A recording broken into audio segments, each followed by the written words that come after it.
Hi, my name is Stephen Hudson, and I am the narrator of this audiobook Alter Your Life, written by Emmet Fox and translated by Maria Nopode.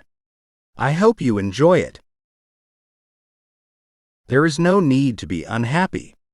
There is no need to be sad. There is no need to be disappointed, oppressed, or aggrieved. There is no need to be sick or unsuccessful or discouraged.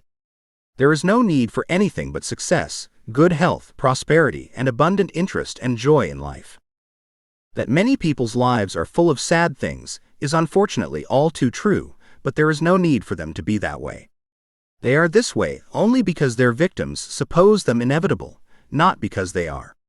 As long as you accept a negative condition in your own estimation, you will remain in bondage to it, but you only have to assert your birthright as a free man or woman and you will be free. Success and happiness are the natural condition of humanity.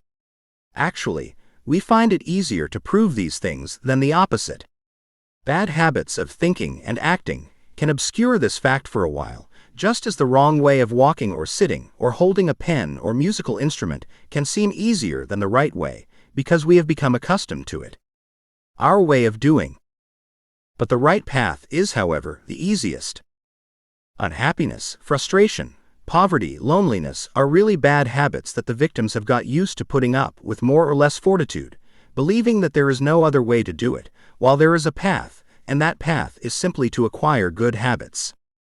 Habits of mind, rather than bad habits of working with the law rather than against it. You should never hold anything. You must never be willing to accept less than health, harmony, and happiness. These things are your divine right as sons and daughters of God, and it is just a bad habit, usually unconscious, that makes you settle for less. In the depths of his being, the person always intuitively feels that there is a way out of his difficulties if only he can find it, and his natural instincts all point in the same direction. The child, not yet tainted by the defeatist suggestions of his elders, simply refuses to tolerate disharmony on any terms, and thus manifests himself above it.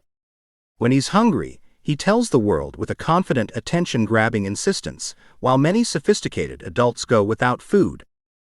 Do you find yourself with a pin stuck somewhere in your anatomy?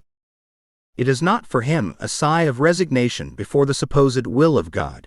In reality, it is blasphemy to say that evil or suffering can ever be the will of God Almighty, or complaint about never having luck, or a sigh that you have to endure what cannot be cured.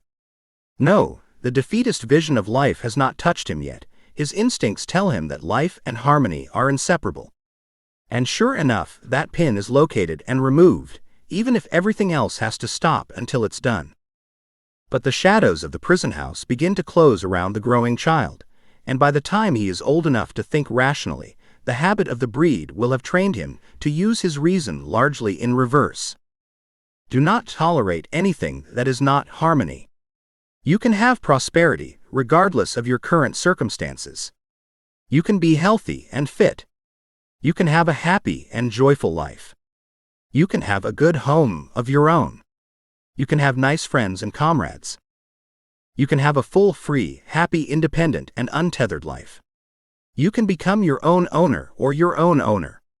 But for this, you must definitely take the helm of your own destiny and head boldly and firmly towards the port that you propose. What are you doing about your future? Are you content to let things drift, hoping, like Mr. Macabre, for something to